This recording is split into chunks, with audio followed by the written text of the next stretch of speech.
You're listening to The Residential Movement, where the focus is on making in-home dental care normal instead of novel or niche. I'm your host, Dr. Ashley Robinson, a house call dentist with a lot of passion for reaching patients who are best served in their home or residence. I'm here to encourage, equip, and empower dentists like you to begin offering in-home dental services for patients who cannot get to the office, while also enjoying a more balanced work life. We discuss everything from dentistry, business, ethics, mindset, and more. Listen in to learn how you can become a part of the residential movement. My husband, Chris, and I were recently reflecting on the way we spend our time. We were chatting about work and realized that one difference between the two of us is that Chris likes his job and I love mine. Chris is a commercial electrician. It's a great gig, a union job with benefits and a pension. He really likes it. But for me, being a self-employed house call dentist is a dream come true. I love it. Granted, it doesn't offer the same security as a union job, but it's an incredible role that I absolutely love. Even liking your job is something to be grateful for. Any role that you can tolerate that supports your family is a gift. Still, for him, we decided that we want him to love his work too, because loving how we spend our time is something that we value. So stay tuned to hear more about Chris's dream job journey over the next year or so. One reason I encourage you to pursue house call dentistry is because it's a career I think you'll love. It's my wish that you would love the work that you do. Not like it, love it. Patients love working with dentists who genuinely enjoy their work. Plus, life is short and I want you to enjoy every minute of it. After that conversation with Chris, I started to think about the moments as a house call dentist that I'm overwhelmingly grateful for. I've had so many experiences as a house call dentist that I would never be able to have in a traditional office setting. Many of these moments have had a profound impact on me. And with Thanksgiving right around the corner, I want to share some of these moments with you. But first, I can't go on to list these moments without acknowledging how grateful I am for Chris. He's the reason I get to have these life-changing experiences with my patients.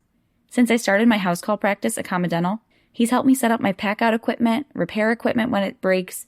He built me a beautiful in-home office all by himself, and he even named this podcast. He's incredibly supportive of me and just the greatest person in the world. So I'm very grateful for all of the effort he puts into my business and into our life together in general.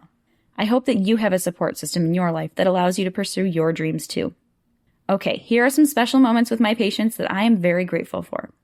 A recent special moment was a visit with my 102-year-old patient who's cared for by her 77-year-old daughter. She has dementia and her cooperation level with me varies.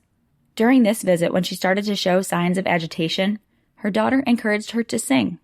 We took a break, and this 102-year-old woman sang the most beautiful French lullaby by memory.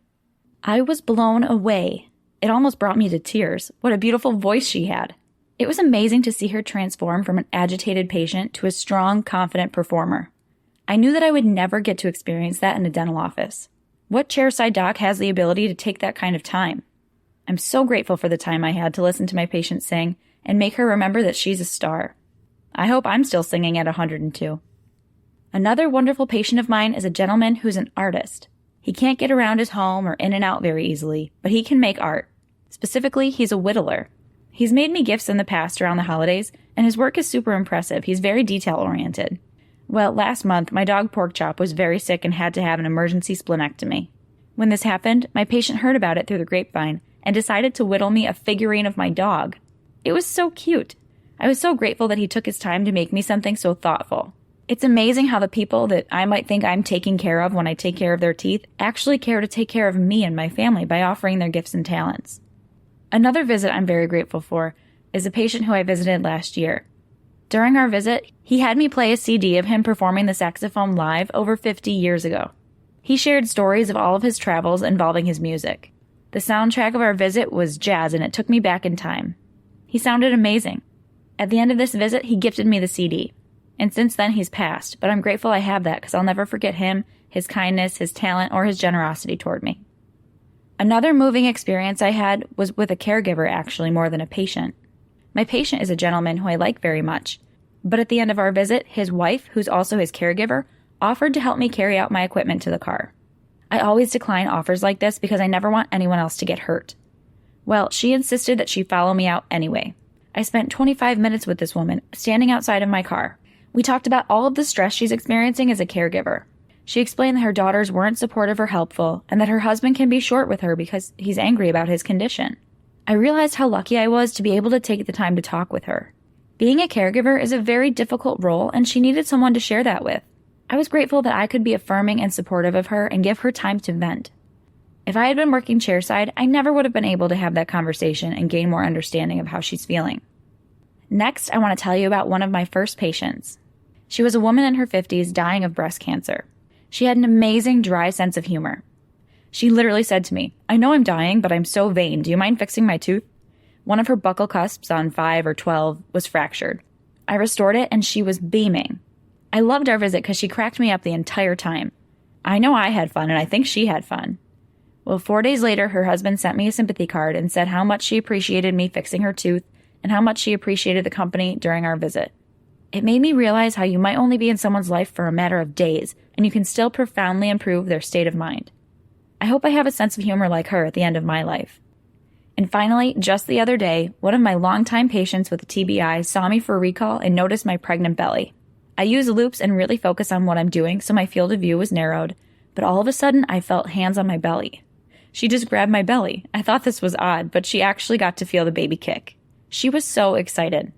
She has 4 children of her own and was over the moon excited for me because it's been a while since there's been a baby in her family. We bonded over the excitement for a little while because I typically just ignore my bump during the workday, but I was excited that she was excited so I could actually talk about it. I know that this interaction would not have happened at a dental office. She wouldn't have felt comfortable like she did in her own home. The baby made her day and she made mine. Anyway, there are a million experiences that you'll only have as a house call dentist. Some experiences can be challenging, but most of them are absolutely wonderful. You get to see people caring for one another.